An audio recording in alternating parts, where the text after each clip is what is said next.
안녕하세요. 스포츠 분석 천교수입니다. 저희 채널을 방문해 주셔서 감사합니다. 이번 회차 천교수 가족방 적중 내역입니다. 적중하신 분들 모두 축하드리며 오늘의 경기 분석도 재밌게 시청하시고 유익한 정보 얻어가시기 바랍니다. 천교수 가족방 입장은 영상 하단 고정 댓글을 통해 입장 가능합니다. 그럼 오늘의 경기 분석 시작하겠습니다. 5월 16일 해외 축구 5경기 분석 시작하겠습니다. 첫 번째로 세비야 대 카디스 경기 알아보겠습니다. 세비야는 직전 비아레알과의 경기로 리그에서 좋은 흐름이 끊겼다. 특히 이번에도 후반 실점으로 눈물을 흘린 상황이다. 바데와 살라스의 이탈로 기회를 잡은 쿠아시는 왜 본인이 낙제점을 받았는지 몸소 증명했다. 그럼에도 엔네시리의 멀티골 활약은 여전히 세비야가 리그에서 흐름을 탈 수 있게 해주는 원동력이다. 최고 강점 세트피스를 통한 득점도 뽑아내며 여전히 위력을 과시했다. 확실한 약팀을 상대하는 만큼 플로레스 감독의 실험은 여전할 전망이다. 카디스는 리그 내 롱볼 지표 1, 2위 팀 간의 경쟁에서 승리를 가져왔다. 특히나 최근 강등권 경쟁에 대해 갈 길이 급한 상황이기에 더욱 꿀맛 같은 승리였다. 하지만 이번 시즌 승리를 한 번도 거두지 못한 원정길이기에 카디스의 어깨가 내려갈 수밖에 없다. 후안미와 라모스의 빈공은 계속되어 리그 내 최소 득점의 과제는 여전히 끝나지 않은 상황이다. 그나마 상대 박스 내 난전을 유도해야 하는 카디스지만 베테랑이 지키고 있는 세비야에게 통할지는 의문이다. 카디스가 헤타페를 상대로 신승을 거뒀다지만 드라마틱한 경기력 변화가 있던 것도 아닐 뿐더러 두 팀의 평소 팀 성향을 보았을 때 분위기 반전을 기대하기는 힘든 상황이다. 더군다나 카디스에게 노릴 수 있는 제1옵션은 세비야에게 유효타를 날리기에는 어려워 보인다. 이번 경기 세비야 승을 추천합니다. 핸디 언어버 및 최종 조합은 고정 댓글 링크를 통해 가족방에서 확인해주세요. 두 번째로 라요 바이카노 대 그라나다 경기 알아보겠습니다. 라요는 강등권과의 격차가 좀처럼 벌어지지 않고 있다. 발렌시아 원정에서 꽤나 유의미한 결과를 거둔 것이 호재인 상황이다.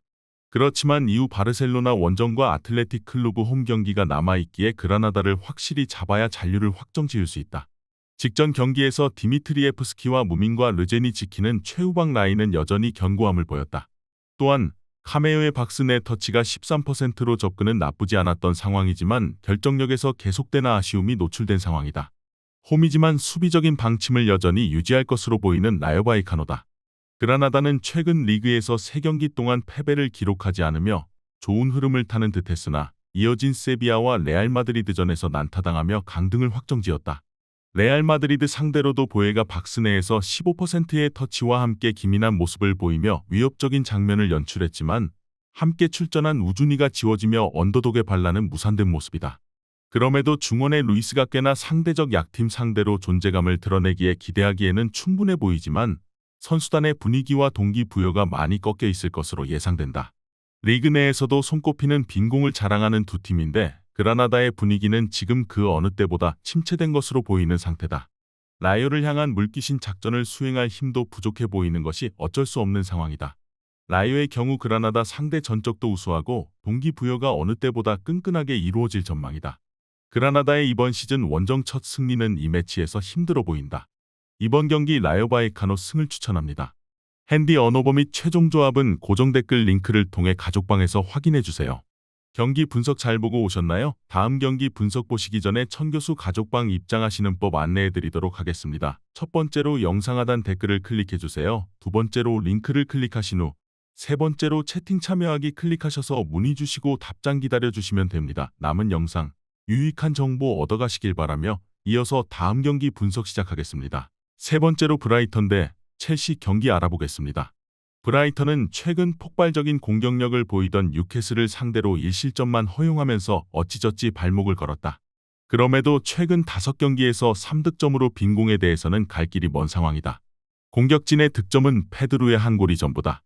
최근 3경기에서 모두 선발 출전한 이선 아딩그라와 부오나노테의 조합은 아직 확신을 주기 힘들다. 공격 쪽에서 부진을 겪고 있는 브라이턴은 페드루의 컨디션마저 확실하지 못하다는 보도가 나왔다. 공격에 대한 해답이 아직 부족하다. 첼시는 리그 3연승으로 막판 순위표에 긴장을 주고 있다. 가장 기분 좋은 것은 제임스가 5개월 만에 경기에 나서 도움을 올린 것이다.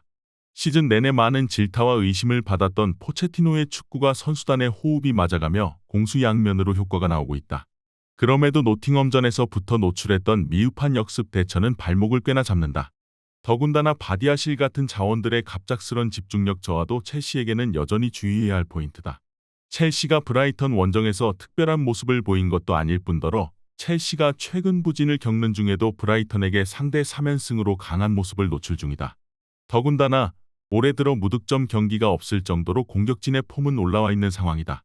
역습이란 키워드도 사용이 가능한 첼시이기에 브라이턴 상대로 어려운 경기를 하지는 않을 것으로 보인다. 이번 경기 첼시 승을 추천합니다.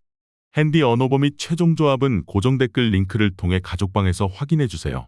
네 번째로 맨체스터 유나이티드 대 뉴캐슬 경기 알아보겠습니다. 리그 내에서 우승 후보로 전락해버린 이번 시즌 맨유가 시즌 막바지에도 힘든 시간을 보내고 있다. 특히 소년 가장 역할을 하던 가르나초는 직전 경기에서 7개의 슈팅 중 박스 밖 3회를 포함해 0회의 유효 슈팅으로 0점이 맞지 않았던 모습이었다. 에반스와 카세미루의 수비 라인은 여전히 발빠른 상대에게 대처하지 못하는 모습이었다. 페르난데스의 복귀는 너무나 반가운 상황이다. 시즌 마지막 올드 트래포드 경기지만 이미 올드 트래포드에서 여러 많은 팀들이 승리를 챙겨가고 있는 이번 시즌이다. 뉴캐슬의 공격진 기복이 직전 경기에서 또 한 번 드러났다. 팀 내 간판 골잡이 이삭은 68분 동안 14개의 볼터치와 1개의 슈팅으로 영향력을 드러내지 못했다. 그럼에도 안데르센을 중심으로 한 중원이 브라이턴을 상대로도 점유해서 우위를 점하며 경기를 지배한 것은 호재다. 대체 자원으로 나섰던 덴번, 크라프트, 두브라부카의 수비력도 최근 3경기에서 3실점으로 확실한 모습을 보이고 있다. 원정에서 5승, 2무, 10패로 집 밖에만 나가면 작아지는 퍼포먼스를 주의해야 한다. 뉴캐슬이 시즌 내내 안 좋은 원정 경기력을 보이고 있지만 더 이상 맨유는 홈으로서 이점을 발휘하지 못하고 있는 모습이다. 특히나 맨유는 바란이 복귀하더라도 뉴캐슬의 고든을 중심으로 한 이선 자원의 빠른 발에는 대처하기 힘들 것으로 보인다. 이번 경기 뉴캐슬 승을 추천합니다. 핸디 언어버 및 최종 조합은 고정 댓글 링크를 통해 가족방에서 확인해주세요. 경기 분석 잘 보고 오셨나요? 다음 경기 분석 보시기 전에 천교수 가족방 입장하시는 법 안내해드리도록 하겠습니다. 첫 번째로 영상 하단 댓글을 클릭해주세요. 두 번째로 링크를 클릭하신 후 세 번째로 채팅 참여하기 클릭하셔서 문의 주시고 답장 기다려주시면 됩니다. 남은 영상 유익한 정보 얻어가시길 바라며 이어서 다음 경기 분석 시작하겠습니다. 마지막으로 아탈란타 대 유벤투스 경기 알아보겠습니다. 아탈란타는 컵 대회와 유로파리그까지 전부 결승에 올랐다. 또한 5위 결정전 승리 이후 리그 4연승으로 막판 스퍼트를 제대로 뽑고 있는 아탈란타다. 최근 5경기 10득점으로 득점에 물이 오른 모습이다. 특히 최근 다시 잠잠했던 덕헤탈라러가 로마전에서 좋은 모습을 보였던 것이 아탈란타에게 너무나 반가운 상황이다. 그럼에도 루제리의 지나친 공격적인 면모로 측면 수비에 대해 의문점이 조금 찍혔다. 최근 유벤투스의 측면 자원이 꽤나 파괴적인 면모를 보였기에 이 부분에 대해서는 수비진의 리드가 필요한 상황이다. 다행히도 경험 많은 베테랑 수비수 톨로이와 콜라시나츠의 복귀 가능성도 높은 상황이다. 유벤투스는 강등이 확정된 살레르니타나 상대로 경기 내내 리드당하다가 막판 극적골로 겨우 체면치레했다. 특히 킹과 블라호비치의 최전방이 너무나 아쉬운 모습을 보여주며 유벤투스의 결정력 문제가 다시 한번 불거졌다. 또한 다닐루의 이탈 이후 나섰던 가티, 브레메르, 루가니의 3백 라인 또한 아슬아슬한 모습을 보였다. 그럼에도 캄비아소를 중심으로 한 측면 작업에 대해서는 여전히 위력적인 모습을 보였던 점은 유벤투스의 1옵션이 건재함을 알렸다. 최근 잠잠한 유벤투스지만 유관이 익숙한 그들이기에 컵대회 결승전은 언제나 반등의 기회로 작용할 가능성이 있다. 유벤투스를 상대로 3승밖에 거두지 못한 아탈란타의 상대 전적이나 대회에 대한 경험 등을 고려했을 때 유벤투스의 승리를 점칠 수 있겠으나 최근 상반된 두 팀의 분위기를 무시하기는 힘든 상황이다. 특히나 핵심 수비수 스칼비니가 결승전을 앞두고 휴식을 부여받은 상황이기에 최근 퍼포먼스가 좋지 못한 유벤투스의 공격진을 효과적으로 막아내기에 충분해 보인다. 이번 경기 아탈란타 승을 추천합니다. 핸디 언어버 및 최종 조합은 고정 댓글 링크를 통해 가족방에서 확인해주세요.